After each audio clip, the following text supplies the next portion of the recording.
Open Media. Nze Kigondo Dennis nze bera gye nasanze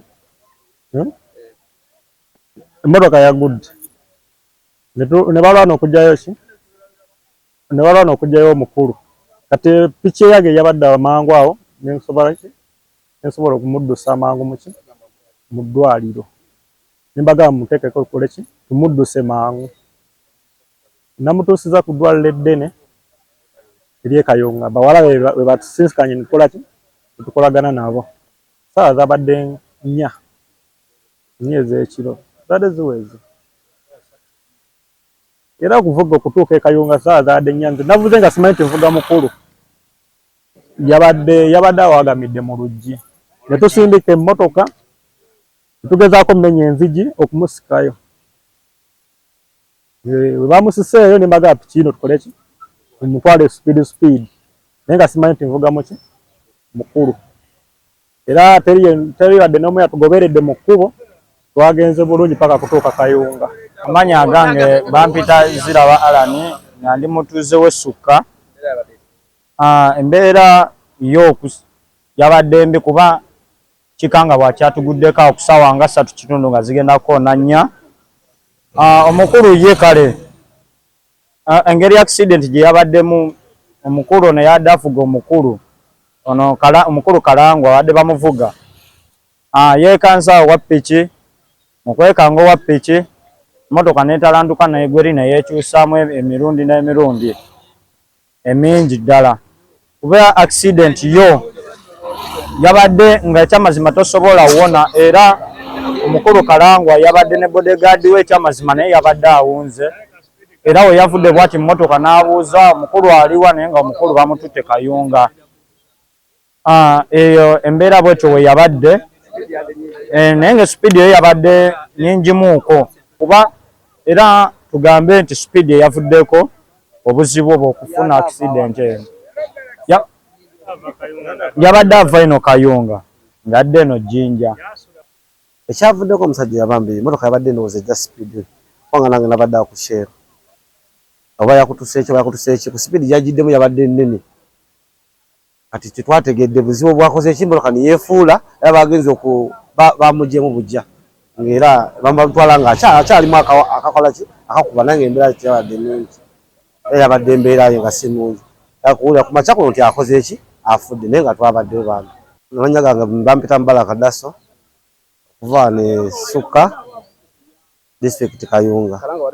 Kalanga mbadde mumanyi abadde musajja muntu mulamu ng'atubeera buli mu mbeera tabadde musajja mubi wadde omuntu yenna omulamu tabulako kintu kibamugamba nti muki mubi naye nga embeera tezibadde musajja nti mubi abadde musajja muntu mulamu omuntu abadde alese enkulankulana abadde atuwadde shero nga mukolotaawo nga tunywako amafuta. Amanya gange nze Kabeere kwa Fazili ssentebe w'Erosi wano ku kyalo kino Ssukka zaawa saawa 3 yabadde nveeri kati engeri ya chairman Erosi emmotoka ye edduka nnyo kati ono yabadde ava wano ku mafuta wa boda kati oli yagezezzaako okusiba driver yabadde avuga mwami chairman kati mu kusiba neemuva muki mu ngalo negenda nolaba neekuba ekintu kiri bwe yakikubye neebuuka nedda mu kikonko kiri bwe yavuddeyo neyeefuula wali bweki bwe kyali kati ne tudduka nenkubira Giso naye wange accident egudde muki naye batugamba baki basirikale kati emundi yavuddemu negwa mu lukonko luli ne magazine negwa eri kati abantu wano enkola ya wano ababoda mutuufu bagezaako okuyamba abantu bane mulimu omuntu yeebase ne bagisindika netunula waggulu ne bamugjamu ogenda okutunula bwatyo muteeka ku boda ne bamumuliza banange chairman 5 movement obubenje wano bo bungi naddala wano okukkirira wano okwambuka tuba twetaagayo nga hampu ennene ate nga amafuta gano bwe gajja kubanga neno si accident esoose nyingi bakatobeyawo kumpi ng'abantu 4 so senga sifuna wali ennene nawali ennene wali kiba kiyambako naye omuntu ajja eri waggulu twagezaako okwemulugunya ne batugamba eno highway. Nze Kansoyeyo Moses kansala akiikirya Ggombale Nazigo ku district ate era sekretary wa NRM owa Nazigo sub county. Olunaku lwajjo ekiro twatandise okufuna amawulire na kusawa nga 3:30 nga amawulire gonna gajja gatugamba nti chairman waffe ate nga senior presidential advisor special duties omwami Moses Kalisa Kalangwa afunye accident. Ffenna tetwasobodde kikkirizaawo kubanga si ye muntu gw'obadde osuubira nti asobola okufa mu ngeri eno, naye twagenze okulaba amawulire gatugamba nti bamutadde ku referral tebasobola managinga referral network ambulance esobole omutwala Nakasero bwe yatuukidde nga mufu. Nga Kayunga ekyamazima tunyoleddwa nnyo era Kayunga esaliseeko ebitundu nga 9 ku buli 100 naddala mu NRM. NRM yali yaggwawo e Kayunga, Mwami Kalangwa yabadde akomezaawo NRM. Mwami Kalangwa abadde akwata ssente ze ng'omuntu n'aziteeka mirimu gy'ekibiina. Nze Mwonge Andrew, chairman wa district y'e Kayunga. Njagala twala omukisa guno okungubagira wamu ne bannakayunga bonna olw'okufiibwako ssentebe waffe owa NRM ate nga abadde senior presidential advisor omwami Kalangwa Kalisa. District yonna okutwaliza wamu kiseera kya kiyongobero, kiseera kya kunakuwala. Ne tusaba Mukama Katonda amuwe ekiwummulo eky'emirembe. Chairman waffe tabadde mwangu nnyo wa kusanga. Sooka chairman abadde kumpi ayambye buli muntu ali mu Kayunga afiirinzeeko omukono gwe. Chairman abadde tanyiiga nga ku makya muba musoowaganya olw'eggulo abeera musajja mulungi. Chairman tazikawo. Madada Sulaiman Kyebakoze ate mbadde wano mu Kayunga emyaka gyonna.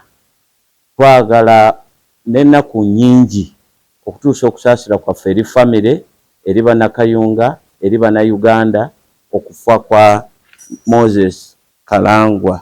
District eno efiiriddwa kinene, eggwanga lifiiriddwa kinene in terms of the party but ne mu ngeri endala eyawo kubanga investor omuntu atadde ssente mu by'okulaakulanya eggwanga lino.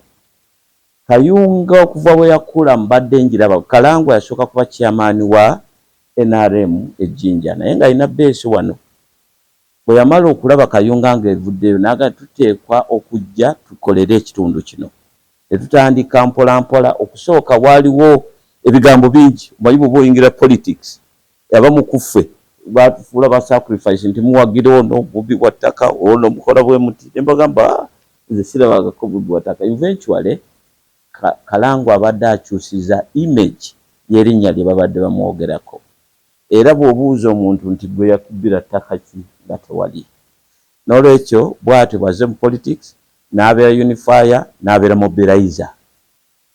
Amannya agange nze Nsimbi Jime Mugwanya, RDC Kayunga district. Twali ne chairman Kalangwa olunaku olwa Friday. Chairman Losi 5 yali alayira ne ba councillors ku district era ndowooza nze omu ku be yasembayo okwogera naye nga oluvannyuma lw'okumala ate okutuuza sipiika mu ntebe nayogera naye ebweru ne nnyingira emmotoka yange ne ntamwe n'ayingira eyiye. Amawulire ge nasoose okufuna akawungeezi k'eggulo kankubye wala nnyo sooka nti afunye accident era ali mu mbeera nzibu. N'asooka n'addusibwa regional referral y'e Kayunga ate bwe bamaze ne bamutwala e Nakasero kulabika nti obulamu bwe butaasibwa. Naye awo mu dakiika tonyo twafunidde amawulire nti chairman obulamu bwe buweddewo avudde mu bulamu bw'ensi eno. Kitalo nnyo bannakayunga, kitalo ddala